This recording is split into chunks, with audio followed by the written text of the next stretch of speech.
안녕하십니까. 노자인의 최경련입니다. 오늘은 48장을 보겠습니다.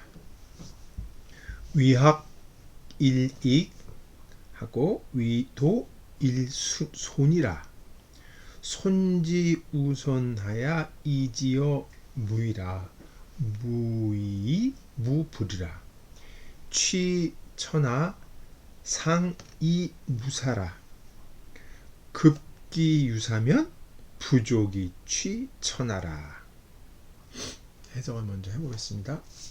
공부를 한다는 것은 날마다 쌓아가는 것이고 더 보태는 것이고, 도를 실천한다는 것은 날마다 덜어내는 것이다.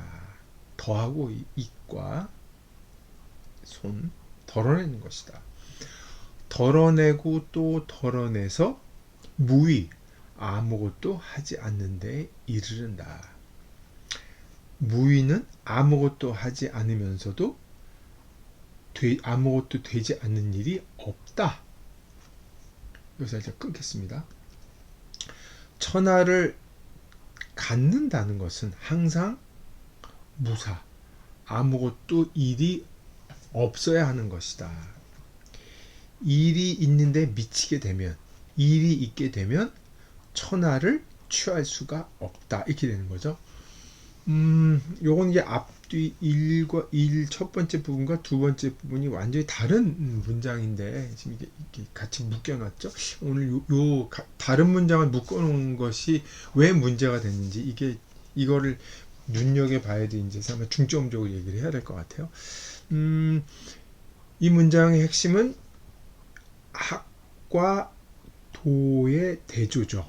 여기 이제 위도라고 되어 있네요. 위도. 여기 이제 백서본에 보면 문도로 되어 있어요. 문도. 그리고 이게 주간본에 보면 위도로 되어 있죠. 그러니까 왕필하고 주간본은 위도라고 되어 있고, 이 백서본만 문도로 되어 있는데, 노자의 전체 문장을 살펴보면 문도보다는 위도가 맞습니다.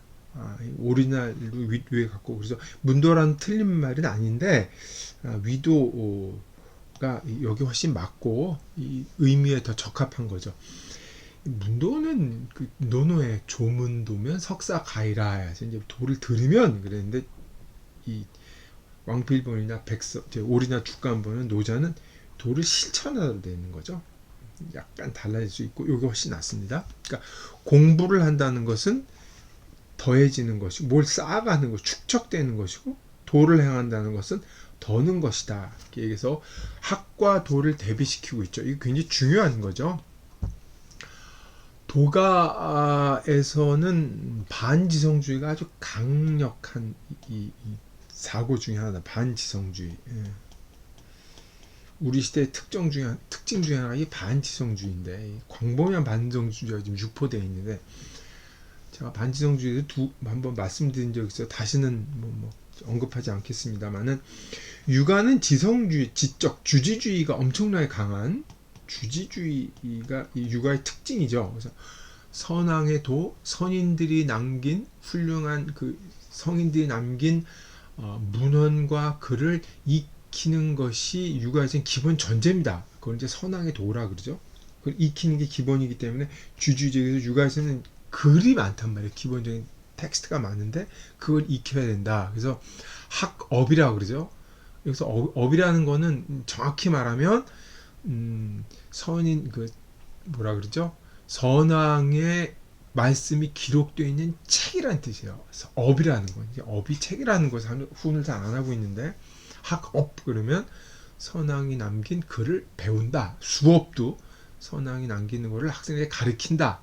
내가 받는다, 이렇게 되는 거죠. 여하튼 그것을 위학이라고 그러고, 주지주의 경향이 강하고, 주지주의는 지식이죠. 지식을 쌓고 체계화하고 후대에 전해지는 것. 이걸 이제 문명이라고 하죠. 이제 육아에는 문명이라는 개념이 굉장히 강하죠. 문명은 인위고, 인간의 어떤 노력이 들어가기 인위고, 그게 유위가 되는 거죠. 그러니까 이것이 다 한 계열이죠. 배운다, 쌓이는 것, 축척, 문명, 주지주의, 그리고 인위성, 인간의 유의. 이게 이제 한 계열화되는 사고방식인데 도가는 이 도를 내세우면서 학문과 반대되는 얘기를 하고 있죠. 이 육아와 반대돼서 이 던다 그랬어요. 학문을 쌓으려고 그러지 말고 인간의 본성 본래 하늘에서 받은 잠재력을 발휘하려면 그 문명이나 지식이라는 덕계 먼지를 다 털어낸다고 해서 손 덜어낸단 말이에요. 반지성이죠. 그 반지성의 필연적 귀결은 반문명이고 무위의 유위와 반대되는 무위이고 결국 뭡니까? 반문명은 자연주의로 들어가게 되는 거죠. 그래서 자연과 닮은 것이 여성, 통나무, 계곡, 물 이렇게 되는 겁니다. 이게 반대되는 계열이 그려질 수가 있죠. 여기서 그 얘기를 하는 겁니다. 어디까지 덜어내느냐? 덜어내서 아무것도 아닌 것까지 무위까지 가게 된다. 그러나 무위야말로 아무것도 되지 않는 게 없다. 왜? 자연이니까. 자연은 아무것도 안 하지만 봄, 여름, 가을 모든 게 다 순환되고 저절로 이루어지죠. 그걸 얘기를 하는 겁니다. 그러니까 이 도가에서 무위라는 건 손 놓고 아무것도 안 하고 그냥 속된 말로 퍼질러 있는 게 아니라 덜고 덜어가는 적극적인 과정이라는 게 여기서 알 수가 있죠. 그러니까 무위라는 건 무엇을 하지 않으려고 끊임없이 노력하는 거죠. 참 흥미로운 사고죠. 그래서 이제 노자의 견지에서 보면 아무것도 하지 않아야 모든 게 다 이루어지고 천하를 얻을 수 있다라고 얘기를 하는 거죠. 근데 두 번째 단락에 취천하라고 얘기를 하죠. 육아에서 이제 유천하라고 그래. 천하를 소유한다. 이렇게 얘기를 하는데 여기서는 취천하 그래. 천하를 얻는 과정, 천하를 이렇게 손에 넣는 과정, 의지 개입을 얘기를 하고 있는데 천하를 가지려면 무사, 아무것도 하지, 이게 무위와 무사랑 같은 말이죠. 아무것도 하지 않아야 된다 얘기를 하죠. 그래서 이 취천하라는 뒤의 구절은 일반적으로 정치적으로 해석을 하는 거예요. 지도자가 되려면 어떻게 해야 되느냐? 아무것도 하지 않아야 된다. 그래서 무슨 일을 하게 되면 천하를 얻을 수가 없다. 이렇게 이제 해석을 하는 게 일반적인 도법입니다.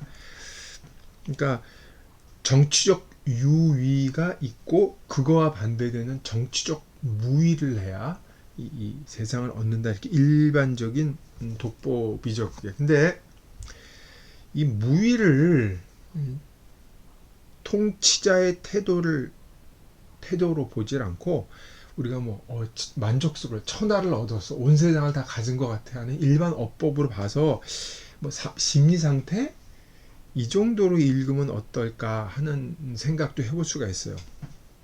제가 왜 이런 말씀을 드리냐면 취천하 이하의 문장이 이것을 보시면 주간본에는 없습니다.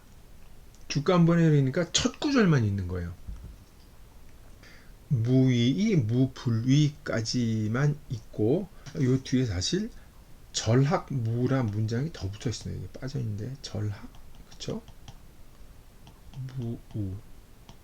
무우라는 문장이 여기 뒤에 붙어 있어요. 이렇게 여기까지가 주간본의 문장이 다인 거죠. 무슨 말씀인가 하면 왕필번에 보이는 취천하 상이무사, 급기무사, 부족이 취천하는 건 주간본이 쓰여진 시기에 후대에 덧붙여졌을 가능성이 높아요.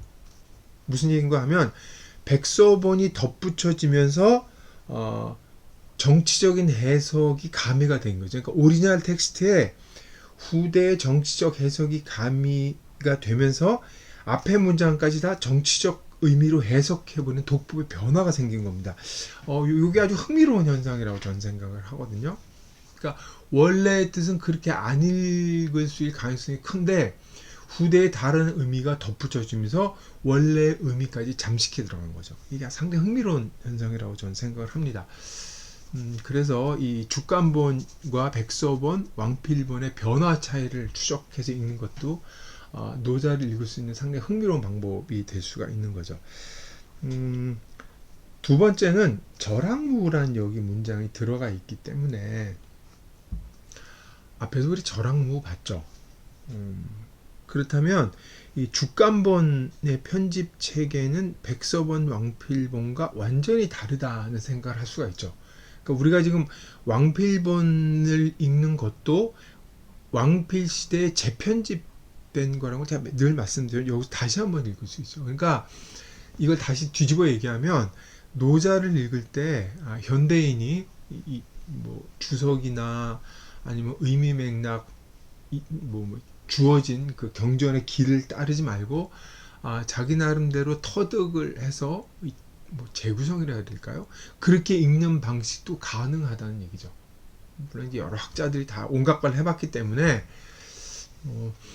가능하냐 뭐 그렇게 말씀하실 분도 있겠지만 어쨌든 이 노자라는 것이 오랜 기간 동안에 재편집된 것이기 때문에 이 얽매여서 읽는 것만이 반드시 올바른 독법이 아닐 수 있다라는 말씀을 드리고 싶습니다. 그래서 이 48장이 아주 흥미로운 북이라고 생각을 합니다.